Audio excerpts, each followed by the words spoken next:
Pertama, saya akan share dulu konsepnya secara umum, baru nanti yang kedua, baru saya apakan, saya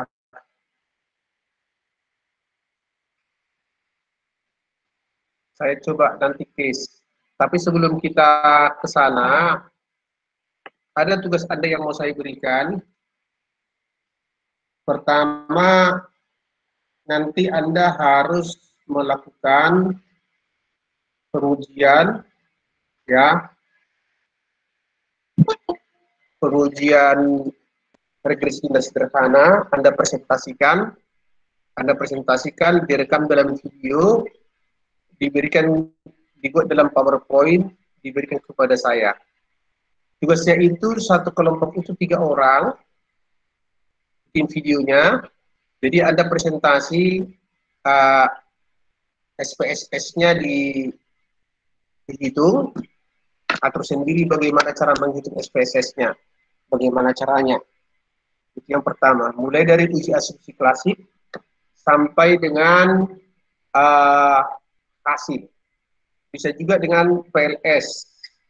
Nah, pertanyaannya sekarang adalah di mana kami bisa mengcopy SPSS-nya, Pak? SPSS-nya itu bisa di-copy di kampus, diinstal di laptop Anda. Jadi 2 minggu lagi waktu kita kuliah di materi yang sama, Anda itu memakai laptop, memakai uh, bisa memakai handphone, tapi prakteknya itu pakai pakai apa? Prakteknya pakai pakai apa namanya? Pakai laptop. Jadi Anda menggunakan laptop juga gitu loh. Jadi pakai handphone dan pakai laptop. Jadi prakteknya nanti pakai laptop.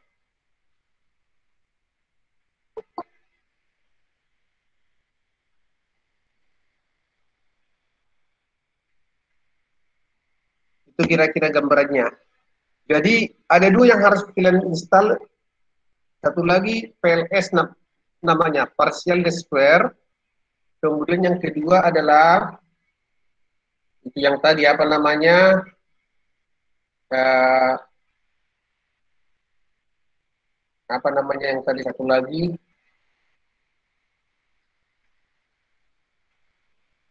SPSS, ya, SPSS satu lagi namanya.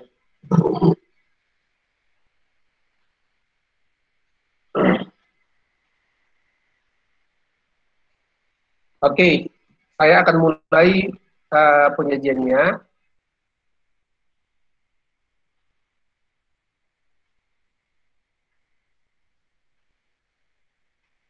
Jadi saya akan jelaskan dulu apa yang dimaksud dengan regresi linear berganda.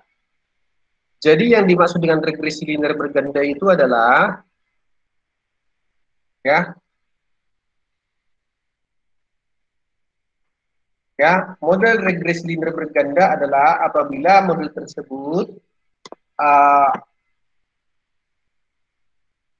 dipengaruhi oleh 2 variabel atau lebih, 2 variabel bebas atau lebih, tetapi variabel tidak bebasnya 1. Kenapa bisa terjadi seperti itu? Misalnya lah contohnya fenomena ekonomi. Fenomena ekonomi itu bersifat kompleks sehingga tidak hanya dijelaskan oleh satu variabel, tapi dijelaskan oleh variabel lain. Contohnya konsumsi rumah tangga itu tidak hanya dipengaruhi oleh pendapatan, tapi juga dipengaruhi oleh jumlah anggota keluarga, tingkat pendidikan, dan variabel lainnya. Inilah membuat munculnya apa yang disebut dengan regresi linear berganda. Kalau dia regresi linear sederhana, dia hanya dipengaruhi oleh satu variabel. Contohnya misalnya konsumsi itu hanya dipengaruhi oleh pendapatan, udah selesai. Bila itu tidak, ya, bila itu tidak, itu kira-kira gambarannya. Jadi Anda harus bisa bisa pahami hal itu ya.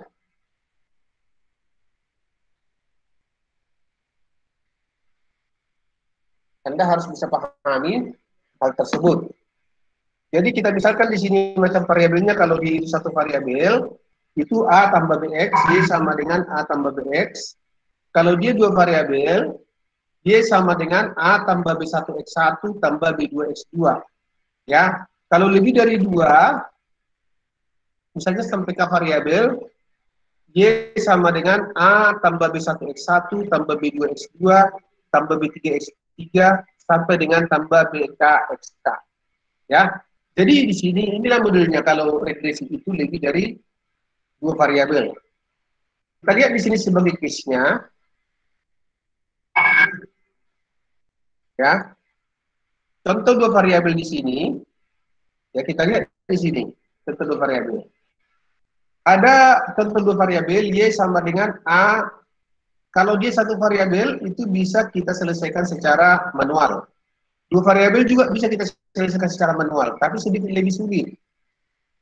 Ini contohnya untuk Y sama dengan A tambah B1X1 tambah B2X2 dengan menggunakan metode manual untuk ordinary least square.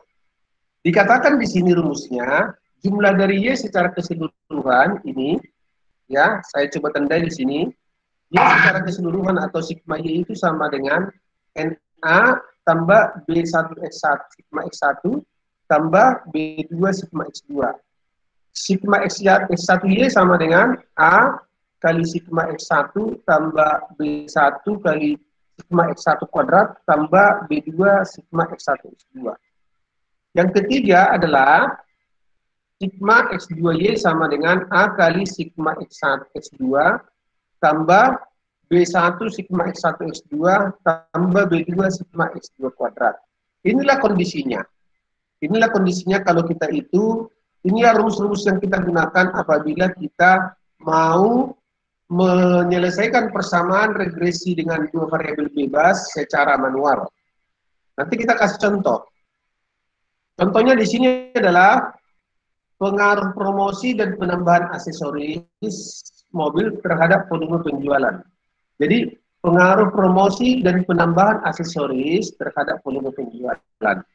Di sini ada respondennya itu ada 6. Ada 6, ya, respondennya itu ada 6, N-nya ada 6, mungkin saja itu 6 periode, atau 6 hari, atau 6 bulan, atau 6 tahun, terserah dari siapa. Nah, di mana di sini untuk yang pertama, penjualan 4, promosinya itu adalah 2, penambahan aksesoris itu adalah 3 per 1000 unit, ini per juta per tahun. Sampai akhirnya penjualannya itu untuk yang kelima adalah 12, dengan promosinya itu adalah 8 juta per tahun, ya. Kemudian penambahan aksesoris adalah 10.000 per unit. Nah, ini contohnya, kasusnya. Sekarang bagaimana menghitungnya ini secara manual agar bisa kita menentukan bagaimana model persamaan regresinya. Kita perhatikan di sini. Kita hitung dulu jumlah total semuanya. Kita hitung jumlah total semuanya. Kalau 2 tambah 3 tambah 5 tambah 6 tambah 7 sampai 8 itu kita tambah, jumlahnya itu adalah 31. X2-nya itu 3 tambah 4 tambah 6 tambah 8 sampai tambah 10, itu totalnya itu adalah sekitar 40. Kemudian yang Y itu sampai dengan 50. Seterusnya di sini X1, X2 239, X1Y itu 296, X2Y. Dari mana bisa seperti itu? X1, X2 berarti 2 kali 3, 3 kali 4, 5 kali 6, 6 kali 8, 7 kali 9.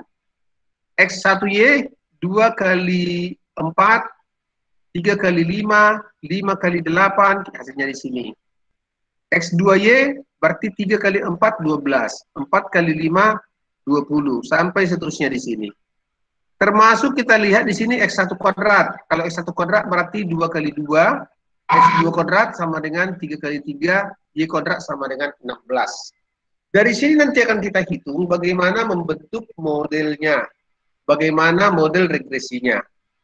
Kita dapat informasi di sini bahwa jumlah semua X sama dengan 31, S2 sama dengan 40, jumlah Y sama dengan 50, jumlah X1 kali X2 adalah 239, jumlah X1 kali Y adalah 296, jumlah X2 kali Y adalah 379, jumlah X1 kuadrat sama dengan 187, jumlah X2 kuadrat sama dengan 306, dan jumlah Y2 kuadrat sama dengan 470. Nah, kita masukkan dia ke rumus yang ada di sebelumnya. Kita masukkan, di mana sigma Y sama dengan NA tambah B1 sigma X1 tambah B2 sigma X2. Kemudian sigma X1 Y sama dengan A sigma X1 tambah B1 sigma X1 kuadrat tambah B2 kali sigma X1 X2. Termasuk nanti untuk yang ketiga. Sehingga kita masukkan di sini hasilnya. Inilah kita jadi. Tadi kita katakan N, NA. N itu sama dengan 6. Karena ada 6 N-nya. 31 itu adalah jumlah dari X. 40 itu adalah jumlah dari X2. 50 adalah jumlah dari Y. Kemudian yang kedua tadi persamaannya adalah sigma X kali A. Berarti 31 kali A. Tambah sigma X1 kuadrat kali B1. Tambah sigma X1 kali X2 kali B2 sama dengan sigma X1 kali Y. Persamaan yang ketiga adalah sigma X2A ditambah sigma X1 X2 kali B1 tambah sigma X2 kuadrat kali B2. Itu hasilnya adalah 379. Sekarang kita eliminasi dia namanya. Bagaimana cara mengeliminasi? Kita pasangkanlah persamaan 1 dengan persamaan 2. Kita lihat di sini. Terlihat di sini persamaan 2-nya sudah terbentuk dikawinkan dengan persamaan 1. Supaya A bisa hilang, kita mau hilangkan A, kita harus yang persamaan 2 itu harus kita kali dengan 6, persamaan 1 kita kali dengan 31. Sehingga semuanya ini dikali dengan 6, hasilnya adalah 189A tambah 1122B1 tambah 1434B2 sama dengan 1776. Yang kedua kita kali dengan 31, hasilnya di sini. Jadi kalau kamu kalikan ini secara manual, pasti di situ hasilnya. Sehingga ini bisa kamu kurangkan. Ini sudah musnah ini nanti. Habis itu tereliminasi A. Yang tersisa adalah 1122B1 dikurang 961B1. Hasilnya adalah 161B1. Kemudian yang kedua adalah 1434B2 dikurang 1240B2, hasilnya 194B2. Kemudian yang ketiga adalah 1776 dikurang dengan 1550, hasilnya 226. Ini kita misalkan menjadi sebuah persamaan namanya persamaan 4. Dia menjadi sebuah persamaan 4. Berikutnya kita pasangkan lagi persamaan 1 dengan 3. Nah, kita pasangkan. Hal yang sama kita lakukan supaya A hilang. Berarti yang persamaan 3 kita kali dengan 6, persamaan 1 kita kali dengan 40. Hasilnya nanti semua ini dikali dengan 6, hasilnya 240A tambah 1434B1 tambah 1836B2 sama dengan 2274. Hal yang sama terjadi di sini. Ya, kamu kalikan. Kurangkan lagi dengan cara yang sama, 1434B1 dikurang 1240B1, hasilnya 194B1, 1836B2 dikurang 1600B2, 236B2. Diperoleh hasilnya itu adalah sama dengan 274. 2274 dikurang 2000. Berarti sudah ada persamaan yang tersisa adalah 2, yaitu di sini. Persamaan 4 dan persamaan 5, atau persamaan 5 dan persamaan 4. Kita kawinkan lagi itu untuk menghilangkan apa yang disebut dengan B1. Berarti supaya hilang B1, ini yang persamaan pertama kita kali dengan 161, persamaan kedua kita kali dengan 194. Kalau waktu SD itu namanya kelipatan persekutuan terkecil namanya, ya. Jadi cari persekutuan mereka. Dapat hasilnya di sini, kemudian kamu kurangkan lagi. Kamu kurangkan, hasilnya adalah 360B2 sama dengan 270. Sisanya ini. Sehingga B2 sama dengan 270 dibagi 360. Hasilnya adalah 0,75. Jadi dapat dia itu 0,75 B2. Karena B2 sudah dapat 0,75, kita carilah nilai B1. Berarti 194 B1 tambah 36 kali 0,75. Ya, hasilnya adalah 194 B1 tambah 177 sama dengan 274. Atau 194 B1 sama dengan 97. Dari sini dapat kita ketemukan B1 itu sama dengan 0,5. Jadi dapatlah B1 itu sama dengan 0,5. Nah, karena dia sudah dapat 0,5, berarti B2 juga tadi sudah dapat 0,75. Sekarang kita tinggal mencari nilai A.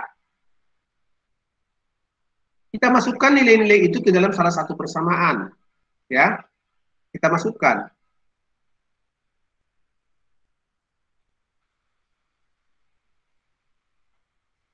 Kita masukkan nilai-nilai tersebut ke dalam salah satu persamaan.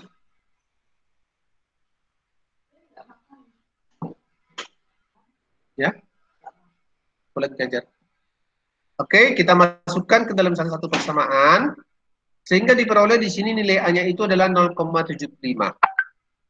Sehingga model persamaan regresinya adalah Y sama dengan 0,75 tambah 0,50 X1 tambah 0,75 X2. Ini bukan X. Jadi bisa kita tentukan seperti apa bentuk model regresi linear bergandanya. Nah, nanti ini bisa kita diskusikan arti-artinya ini, ya. Bisa kita diskusikan artinya, di mana arti dari 0,75 itu untuk A itu adalah jika nilai X1 dan X2 sama dengan 0, nilai Y sama dengan 0,75. Kalau arti dari angka 0,50 X1 itu adalah setiap peningkatan biaya promosi satu satuan, maka akan meningkatkan penjualan 0,50 kali. Demikian juga untuk penambah aksesoris sebesar satu satuan, akan meningkatkan penjualan sebesar 0,75. Nah, inilah model regresi. Pertanyaannya sekarang adalah, apakah model ini bisa kita gunakan ya untuk memprediksi ataupun meramalkan ya persoalan yang sedang kita diskusikan. Karena ada syarat-syarat lagi yang harus dipenuhi untuk mengatakan sebuah model itu layak atau tidak untuk didiskusikan atau untuk ditindaklanjuti lah atau dipergunakan. Di sini ada 5 kriteria yang harus kita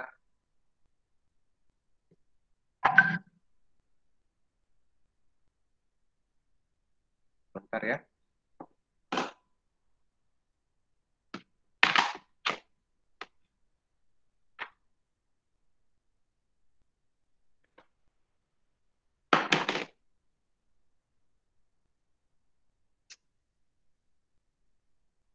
Ya, ada 5 hal yang harus kita penuhi untuk menentukan apakah sebuah model itu layak untuk kita pergunakan. Pertama disebut dengan uji normalitas. Uji normalitas, kedua uji heteroskedastisitas, ketiga uji multikolinearitas, keempat non-autokorelasi, kelima linearitas. Apa itu kira-kira? Kita lihat di sini. Ya, itu disebut dengan asumsi klasik pada regresi linear berganda.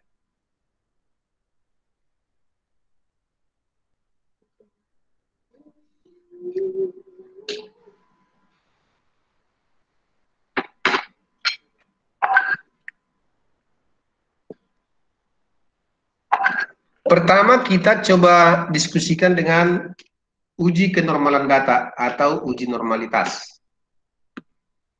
Uji normalitas pada regresi linear berganda itu dilakukan pada residual atau pada sisaan atau pada error. Jadi bukan pada datanya, pada error. Nanti kita lihat seperti apa sih error tersebut. Nah, ada 2 metode atau 2 cara yang bisa kita lakukan. Pertama dengan metode include regresi linear berganda. Jadi disatukan dengan model regresinya. Kedua, dengan metode dieksplor setelah model regresi linear berganda ditemukan. Ada beberapa pendekatan yang dilakukan, tapi nanti yang kita diskusikan adalah pendekatan dengan menggunakan uji Kolmogorov-Smirnov. Jadi di sini untuk regresi biasanya pakai uji Kolmogorov-Smirnov untuk menguji kenormalan, terutama untuk data cross section. Kemudian ada namanya uji Shapiro-Wilks, ya, uji Shapiro-Wilks. Kemudian ada namanya dengan plot normal probability plot dari residu. Uji Shapiro-Wilks ini biasa digunakan untuk data-data percobaan. Kalau untuk data keuangan sering digunakan namanya uji Jacques-Berat. Jadi sama saja sebenarnya hasil akhirnya jika nilai signifikansinya lebih besar dari 0,05 berarti dia itu sudah berdistribusi normal. Itu yang pertama, uji kenormalan data. Nanti bisa kita lihat seperti apa contohnya. Ini contohnya kenormalan data, ya. Ini contoh kenormalan data. Kemudian yang kedua tadi dikatakan uji multikolinialitas. Ini multikolinialitas terjadi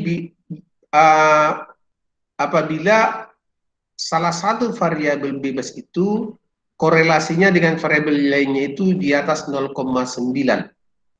Jadi dia itu menuju multikolinialitas sempurna. Nah, akibatnya adalah dia itu menjadi bias. Jadi dugaan kita atau ramalan kita itu menjadi bias. Karena apa? Kesalahannya besar. Karena ada dua data yang memiliki kemiripan yang sangat besar. Ya. Bagaimana cara mendeteksinya? Pertama, kita meregresikan setiap variabel bebas dengan variabel bebas lainnya yang ada dalam persamaan. Itu disebut dengan auxiliary regression. Jika dia menunjukkan hasil yang signifikan, maka ada koliniaritas. Tapi ini melelahkan karena kita akan membuat berulang-ulang persamaan. Ada satu cara lagi yang lebih efisien sekali cek. Pertama dengan cek korelasi antar variabel, kita lihat korelasinya masuk ke menjadi matriks korelasi. Kalau dia lebih besar daripada 0,90, berarti dia multikoliniaritas.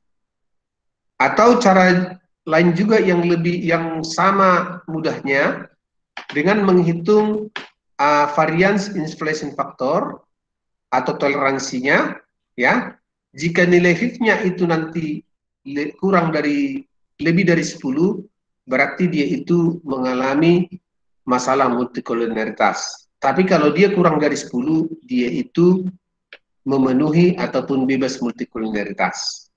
Kalau dari sisi toleransi, kalau dia toleransinya lebih dari 0,1, maka dia itu bebas multikoliniaritas. Nah, ini berbagai metode untuk menguji multikoliniaritas, tapi kita nanti akan fokus untuk yang model cek korelasi, FIF, dan toleransi. Nanti kita lihat seperti apa hasilnya. Ya, kita lihat nanti. Kemudian ada namanya yang ketiga, heterokedastisitas. Apa itu heterokedastisitas? Heterokedastisitas ini adalah terjadinya varians dari residual yang berubah-ubah, tidak konstan pada setiap pengamatan. Ya, jadi dia tidak konstan, bisa semakin besar, bisa semakin kecil. Contohnya di sini, model konsumsi sama dengan alfa 0 tambah alfa 1 pendapatan. Ya, di sini kita lihat dia itu variasinya itu makin besar. Kita lihat ini makin melebar. Nah, di sini kompetensi sama dengan, ya, kompetensi dikatakan di sini adalah B0 ditambah pengalaman. Ini dia itu makin mengerucut di sini. berarti variasinya semakin mengecil. Ya, nah, ini kan menunjukkan ketidakkonsistenan.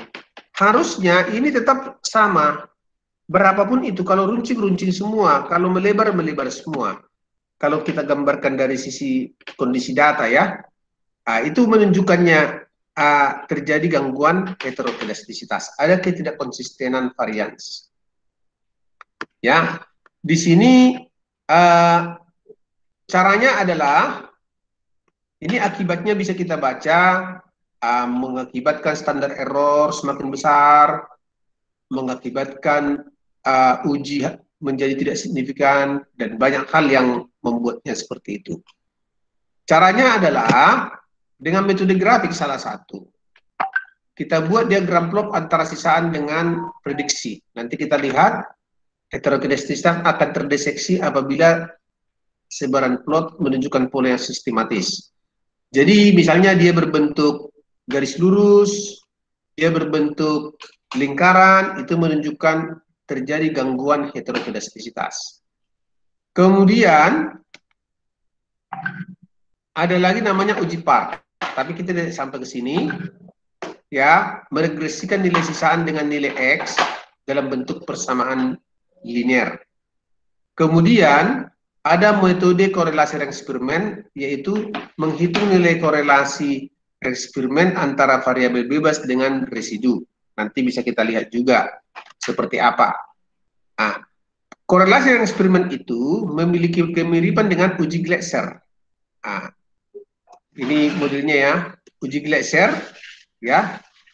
Uji Gleiser namanya, dia itu yang diregresikan dengan dikorelasikan dengan X itu adalah nilai absolut daripada residu, ya, nilai absolut dari residu. Ini adalah nilai korelasi eksperimen yang untuk mendeteksi terjadinya heterokelastisitas dalam regresi linear berganda, ya. Kemudian ini ya yang disebut dengan plot tadi. Jadi grafik antara nilai prediksi dengan nilai sisaan. Nanti kita lihat bagaimana di spesiesnya ya. Kemudian ini dengan uji Gleiser, nilai mutlak residual dengan nilai-nilai X. Kita lihat apakah dia itu memiliki signifikansi atau enggak. Berikutnya adalah autokorelasi. Kalau Anda misalnya melakukan survei dengan menyebarkan angket kepada responden, ini nggak perlu kamu lakukan pengujiannya apabila kamu menggunakan regresi linear berganda. Nggak perlu. Tapi kalau kamu meneliti tentang keuangan, terutama menggunakan time series, data untuk waktu, kamu diwajibkan menggunakan autokorelasi. Jadi makanya dikatakan di sini, autokorelasi umumnya terjadi pada penelitian yang menggunakan data time series. Meskipun memang kadang-kadang terjadi pada data cross section. Tapi karena dia terkait dengan waktu, dia itu di data cross section itu tidak terlalu menjadi perhatian. Ya. Itu di sini. Modelnya gambar polanya seperti ini. Waktu. Jadi ini kita berbicara dengan waktu. Kalau waktu kan berjalan dengan waktu. Kalau cross section hanya satu kurun waktu. Antara error ya, dia berbentuk. Jadi antara error dengan waktu itu, dia itu berpola. Ini berarti ada masalah dengan autokorelasi.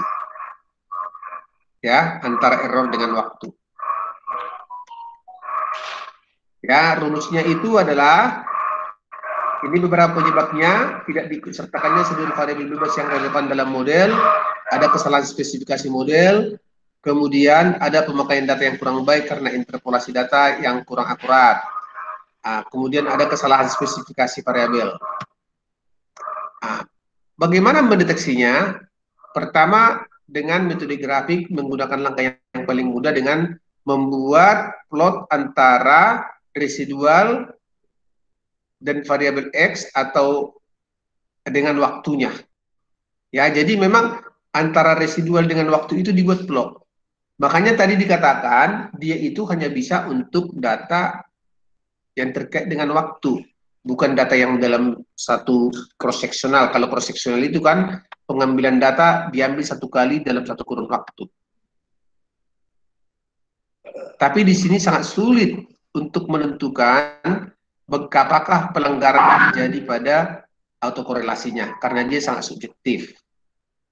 Nah, ada cara lain dengan metode Durbin-Watson namanya, ada rumusnya di sini, di mana rumusnya itu adalah sigma ET dikurang ET min 1 kuadrat dibagi dengan sigma ET kuadrat. Nah, ini kriteria-kriterianya. Nanti bisa kita lihat, ada di sini nilai Durbin-Watson di bawah, low, ya kan, ada Durbin-Watson upper, ya, di atas. Jadi 4 kurang Durbin-Watson low dikurang nilai Durbin-Watson hasil perhitungan dikurang lebih kecil dari 4 itu menunjukkan autokorelasi negatif. 4 kurang DWU lebih kecil dari DW, lebih kecil dari 4 kurang DWL, itu tidak ada kesimpulan. Tapi kalau dia itu misalnya 2 lebih kecil dari DW, lebih kecil dari 4 kurang DWU, berarti tidak terjadi autokorelasi.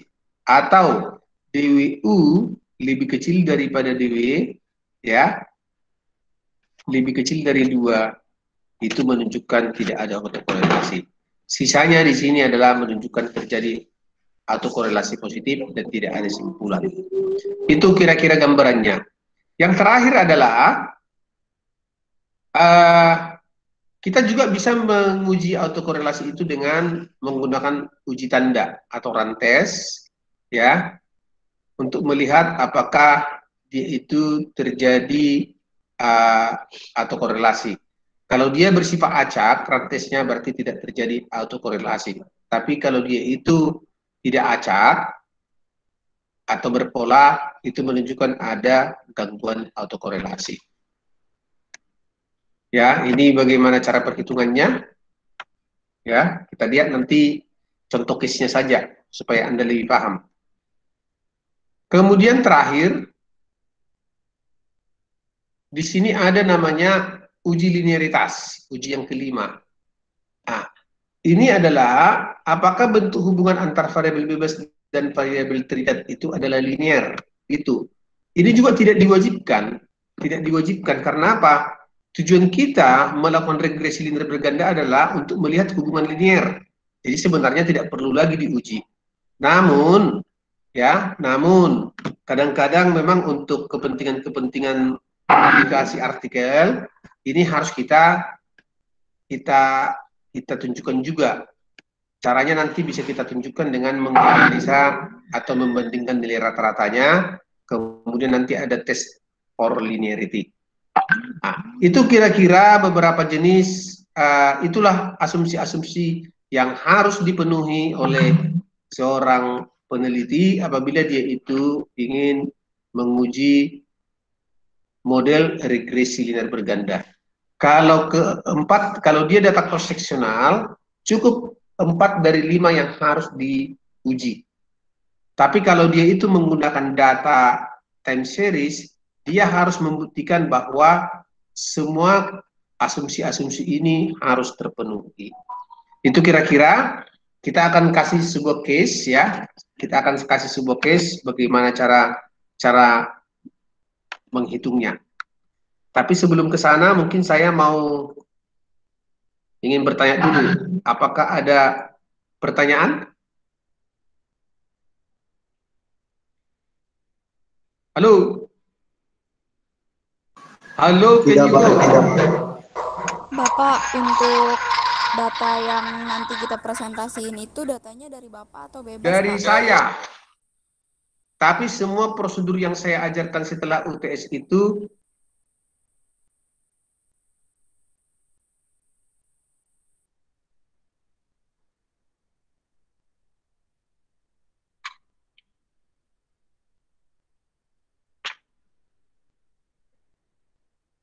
ya sudah saya siapkan nanti datanya. Jadi mau dengan metode apa terserah, saya juga nanti akan menjelaskan satu alat lain di samping SPSS. Cuma kalau untuk menginstal, saya tidak tahu. Kalian harus ke kampus, ketemu dengan Pak Suryanto di perpustakaan dengan menjaga protokol. Ya minta, kata Pak Boni, tolong di install Pak. Kalau enggak minta tolong teman kalian juga, Heni. Tahu Mbak Heni kan? Yang pegawai perpustakaan, itu kan mahasiswa STIN juga. Dia mungkin bisa membantu itu. Jadi, cuma dia sepertinya selama COVID ini kuliah pagi sambil jaga perpustakaan sambil kuliah pagi. Tapi biasanya dia itu anak malam itu. Ya, waktu semester 1 si Heni namanya. Minta tolong ke Mbak Heni aja.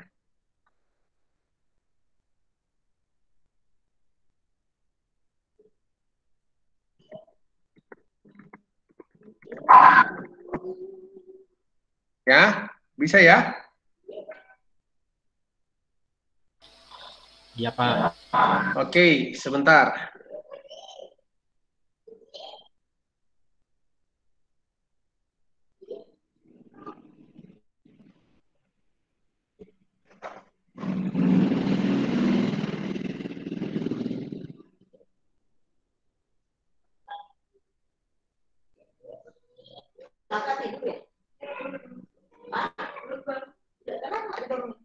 Udah baru jam segini. Malam juga terang. Ya kalau tak isi itu bajunya Mbak lo kotor lah. Udah tipal. Walaupun udah injek-injek. Agatha. Oke, kita coba lihat ya SPSS-nya ya. Ini kelihatan di sini? Kelihatan, Pak. Kelihatan, Pak. Oke.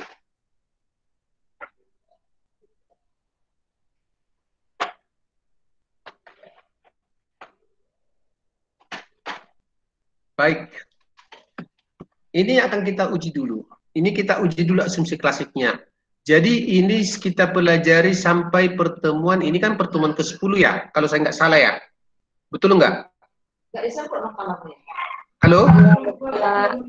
Jadi 10, 11, 12, 13, kita akan diskusi tentang asumsi klasik dan regresi linear berganda. Kemudian nanti di pertemuan 14, 15, kita akan diskusi tentang PET analisis. Ya, itu. Tapi menggunakan Smart PLS. Ya. Oke, kita akan mulai. Kita akan bahas ini. Kita akan hitung dulu. Caranya coba Anda lihat di sini gerakan saya. Di video nanti bisa Anda ambil ya. Cara-caranya. Inilah cara untuk menghitung modelnya. Tapi yang pertama kita lakukan adalah uji asumsi klasik. Ambil 3 variabel bebas ini, masukkan ke independen. Kemudian kinerja karyawan masukkan ke dependen. Berikutnya, ada di sini statistik. Yang Anda ambil untuk menguji asumsi klasik adalah collinearity, diagnostik, dan Durbin-Watson. Ya, collinearity statistik dan Durbin-Watsonnya. Itu yang harus Anda klik ya. Anda klik aja di sini.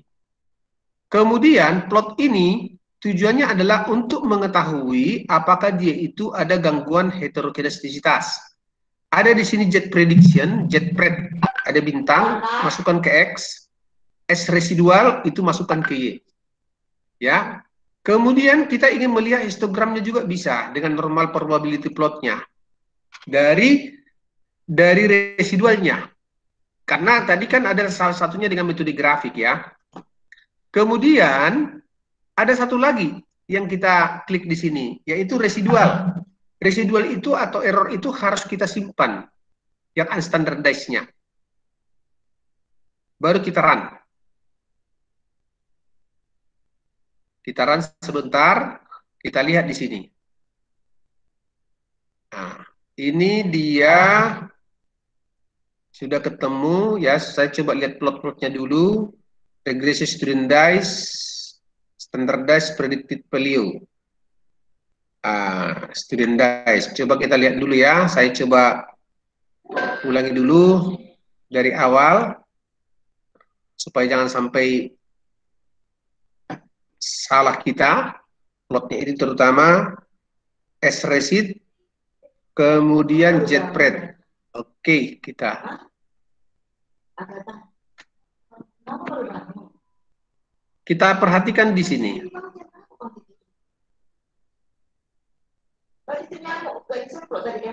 Ya, kita perhatikan di sini.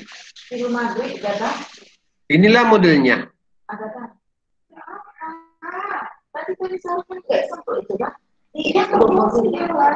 Oke, sekarang kita akan melihat ya. Kita analisa dia di sini. Kita mau melihat kenormalannya.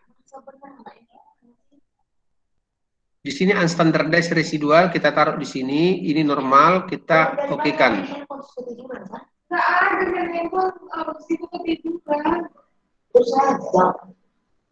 Ya, ini kita hitung di sini. Kemudian kita bisa juga menghitung rantesnya, residualnya tadi. Ini semua kita hitung. Itu untuk menghitung apakah terjadi autokorelasi, ya. Kemudian kita bandingkan rata-ratanya untuk melihat linearitasnya.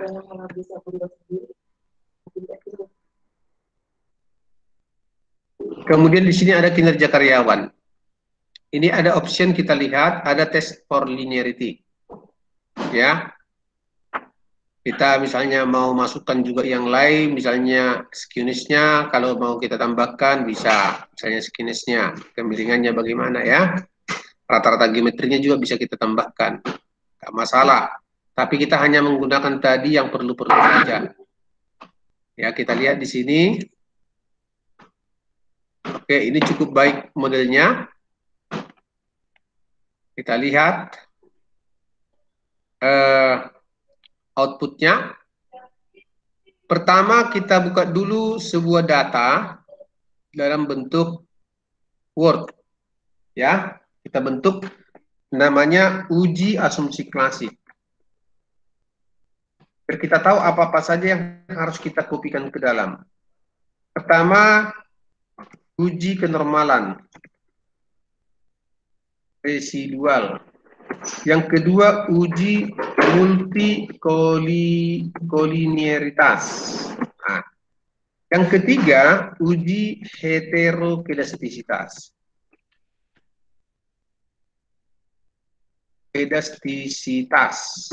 Keempat, uji autokorelasi. Dan terakhir, uji linearitas. Ini harus kita penuhi, kita periksa dulu.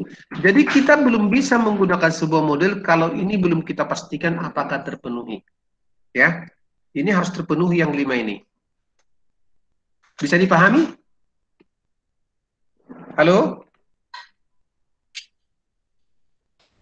Halo? Iya, Pak, bisa.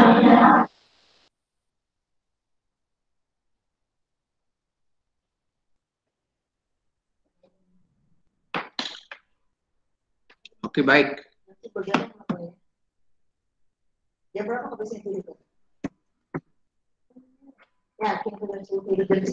Kita lihat ya. Kita copy pertama, kita uji kenormalan. Kenormalan ada 2 cara. Oh, satu lagi saya lupa tadi. Kita hitung korelasinya juga nggak apa-apa. Kita hitung.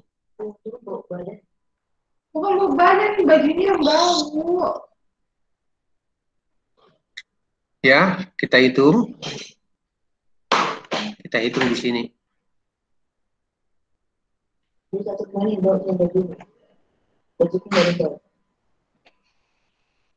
Kita lihat di sini uji sampel Kolmogorov-Smirnov.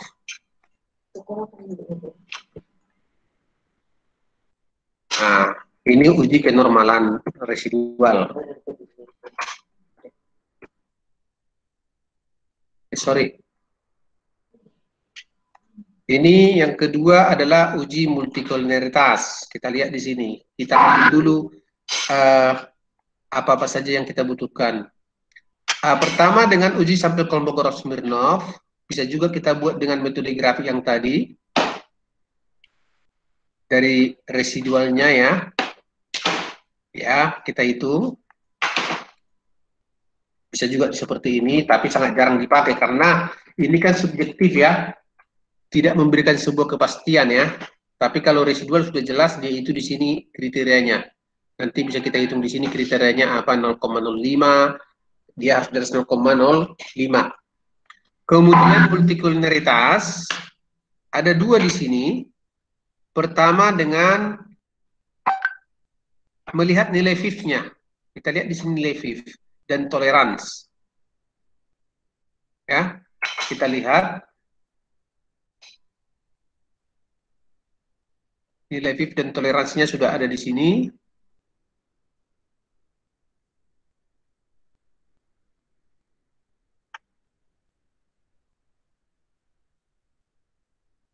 Oke. Bisa kebaca ya? Halo? Halo?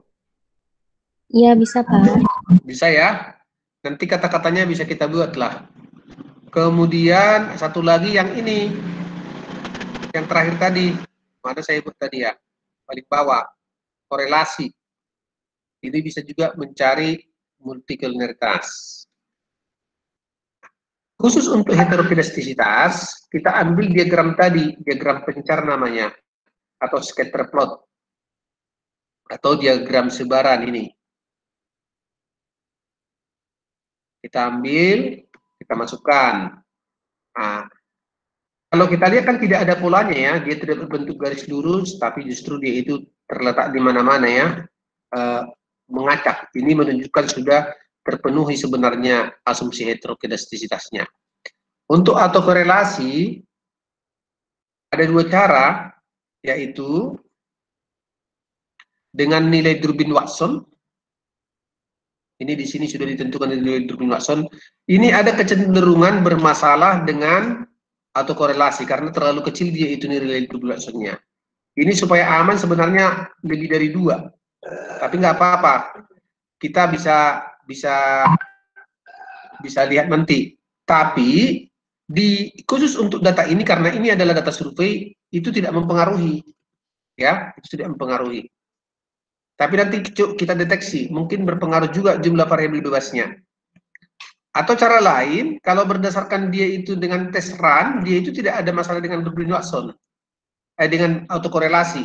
Tapi nanti kita pastikan.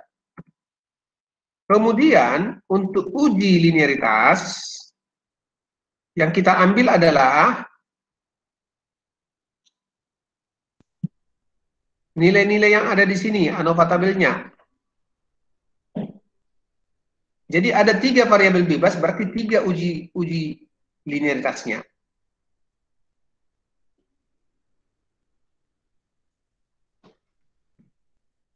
Nanti kita lihat seperti apa interpretasinya. Oke, sampai di situ ada pertanyaan? Halo? Halo? Belum ada, Pak. Ya, tapi perhatikan loh, ini kan harus kalian presentasikan nih nanti. Dalam case-nya, ya. Harus dijelaskan. Baik, Pak. Dijelaskan ini pada saat presentasi nanti di videonya. Kalau mau hasilnya maksimal ya harus dibuat yang menarik.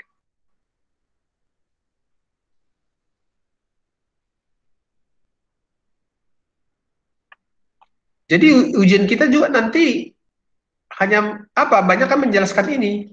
Coba Anda interpretasikan data seperti ini gitu aja nanti soalnya. Nggak ada hitung-hitungan yang presentasi gitu. Iya, ini harus dipresentasikan di dalam tugas, dalam video. Harus ada YouTube-nya. Zaman digital, Bo. Jadi harus bisa dong anak-anak kita juga bermain digital. Ya kan? Ya, Pak. Lebih jago kalian. Contohnya Slamet. Slamet itu kan salesnya Hotel Accor. Harus banyak juga digital marketingnya, Selamat ya. Siap, Pak. Percuma sales manager. Doain aja, Pak.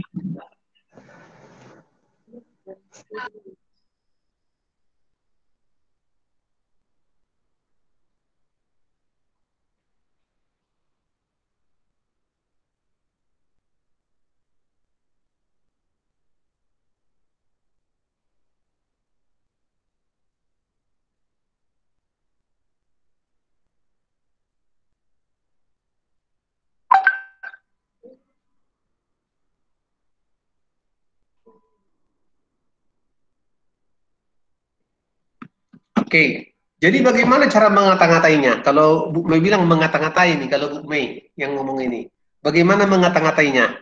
Nah, tapi kalau saya menginterpretasikannya gitu. Kalau Bu, kalau kalau seperti ini, jadi harus kita interpretasikan. Jadi di sini uji kalimatnya kira-kira begini, tapi tidak boleh sama ya. Kalau sama kalimatmu dengan kalimat saya, berarti itu namanya plagiasi. Jadi saya dengan kalimat saya, uh, kamu dengan kalimat kamu, yang lain dengan kalimatnya masing-masing. Tapi intinya kalimat itu harus sama. Kalau sempat sama persis, tulisannya berarti salah satu itu harus merubahnya, terutama yang belakangan. Jadi uji penormalan data residual dilakukan dengan uji Kolmogorov-Smirnov. Sering juga ini sebenarnya disebut dengan uji Lilliefors, mirip ini sebenarnya ya, dengan uji Lilliefors. Jadi dia berdasarkan tabel frekuensi ya, uji Kolmogorov-Smirnov. Nah, dengan menggunakan taraf nyata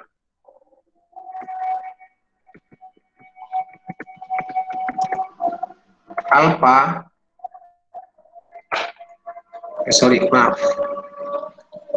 alfa ini adalah peluang untuk menolak H0 padahal H0 salah. Ini kok nggak bisa ya munculnya apanya ya?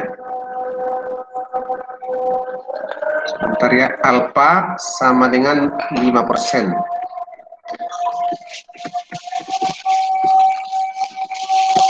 Ya kan?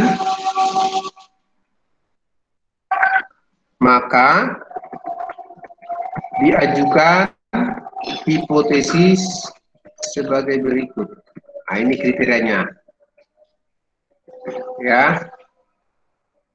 H0 data berdistribusi normal. H1 data tidak berdistribusi normal. Oke. Kriteria uji.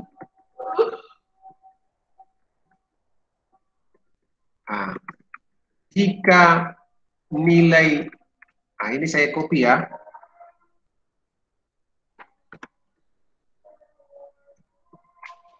Ini asymmetric detail itu lebih besar dari 0,05,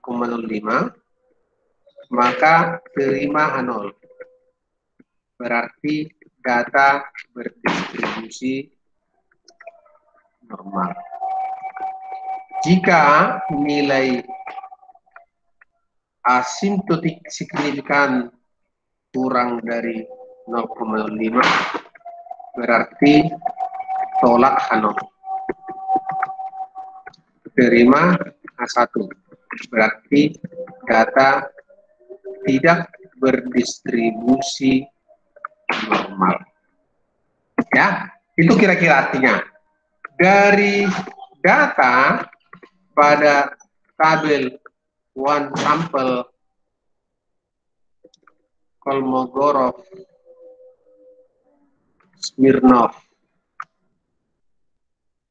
tes di atas ditemukan nilai asimptotik signifikan sama dengan 0,075. Nilai itu lebih besar daripada 0,075. yang lebih besar daripada 0,05. Sehingga ditemukan sehingga dia itu lebih besar daripada 0,5, maka diambil kesimpulan terima H0 tolak H1. Maka data residual berdistribusi normal. Oleh karena itu asumsi kenormalan data terpenuhi. Udah. Jadi kita sudah selesai dari satu topik. Dari satu permasalahan. Karena asumsinya salah satunya itu sudah kita pahami, yaitu asumsi kenormalan data. Ya, asumsi kenormalan data.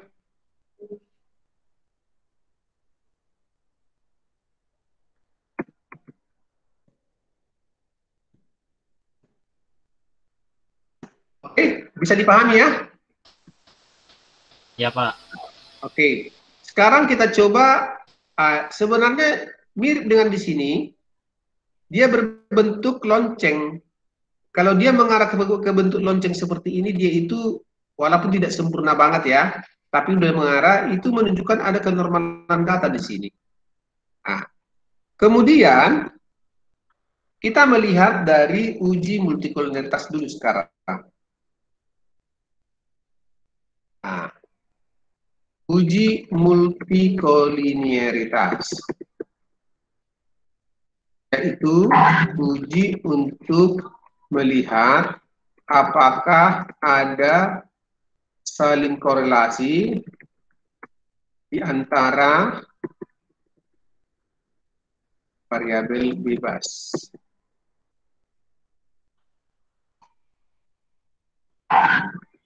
Jika nilai korelasinya, nilai VIF di atas 10, berarti ada masalah multikoliniaritas. Dari tabel dapat ditemukan kan, bahwa nilai VIF untuk gaya kepemimpinan transformasional sama dengan 1,731, lebih kecil dari 10. Berarti tidak ada gangguan multikoliniaritas. Yang sama terjadi pada motivasi kerja, VIF-nya sama dengan 1,826, dan kepuasan kerja, VIF sama dengan 1,77. Oke, itulah dia. Tapi kalau kita menggunakan metode toleransi juga bisa, karena di toleransi juga dikatakan seperti itu. Kita lihat di sini toleransi. Kalau dia itu nilai toleransinya itu berada di, kita lihat di sini ya, di atas 0,1, maka model bebas multikoliniaritas. Kalau kita lihat dari data, toleransinya semua di atas 0,1 ini. Ya, kita lihat dari data, otomatis dia itu tidak ada gangguan. Hal ini diperkuat dengan nilai korelasinya. Kita lihat di sini nilai korelasi. Nggak ada masalah, semua di bawah 0,9. Ini yang berbeda-beda ini, matriks korelasinya. Nah ini. Hal-hal demikian Anda harus jeli gitu loh. Berarti tidak ada gangguan. Nah, berarti nilai toleransi semuanya, toleransi ketiga variabel, semuanya di atas, semuanya lebih dari 0,1.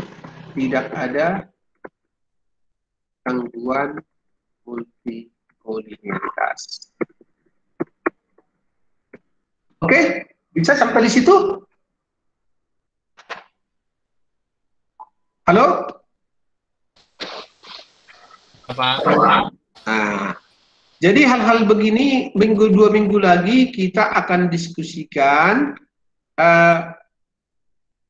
hal yang lebih teknis. Jadi kita nanti langsung praktek tanggal 20 apa 2 minggu lagi langsung praktek supaya bisa kita pahami ya, langsung praktek dengan case.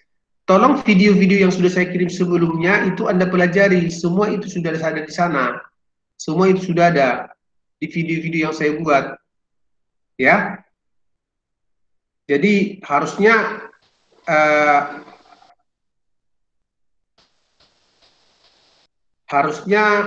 Anda bisa lebih gampang memahami lah. Sebelumnya video sudah saya berikan, kemudian saya berikan lagi pembelajarannya, latihannya 2 kali per materi, kemudian untuk regresi berganda juga nanti tinggal latihan kita. Jadi enak nanti hasil akhirnya. Baru nanti di pertemuan ke-14-15 kita ke PLS, karena itu relatif lebih sulit tapi lebih teknis, lebih enak untuk melakukan melakukan pemenuhan kriterianya. Sekarang kita lihat dengan uji heterokinestisitas. Jadi kalau menginterpretasikannya itu sebaran nilai prediksi dan nilai residual pada gambar di atas ya, menyebar secara acak, di mana ya kan ada di wilayah negatif, karena di situ wilayah negatif dan wilayah positif. Kalau semua di wilayah positif, berarti dia itu sudah terjadi gangguan heterokinestisitas. Nah, karena itu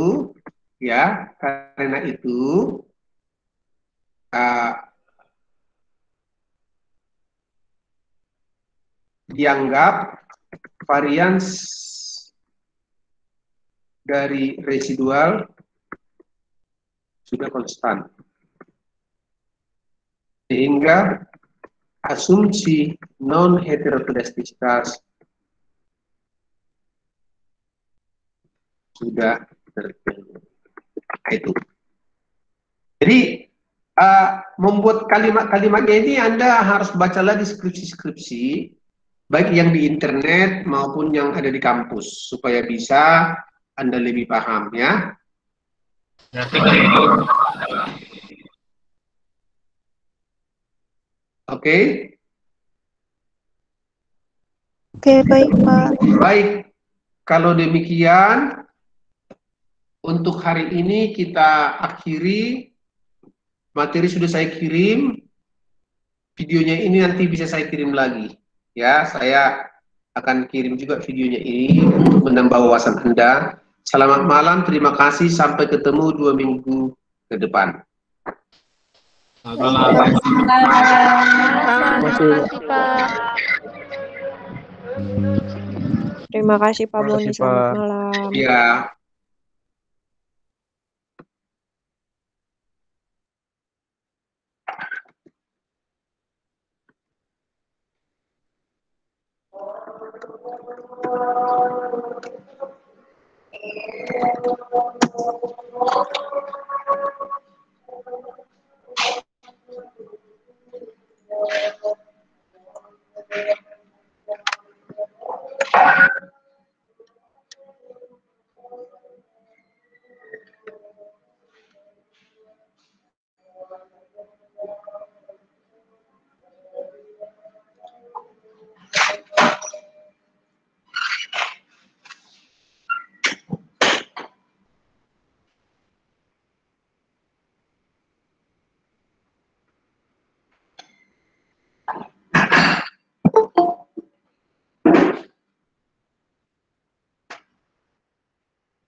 Adinda.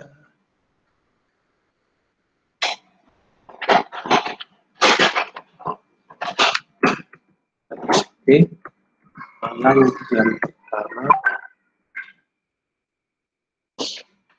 Bukan, ini.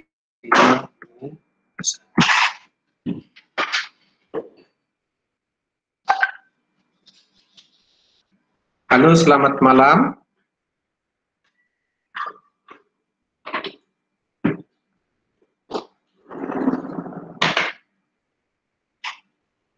Malam, Pak.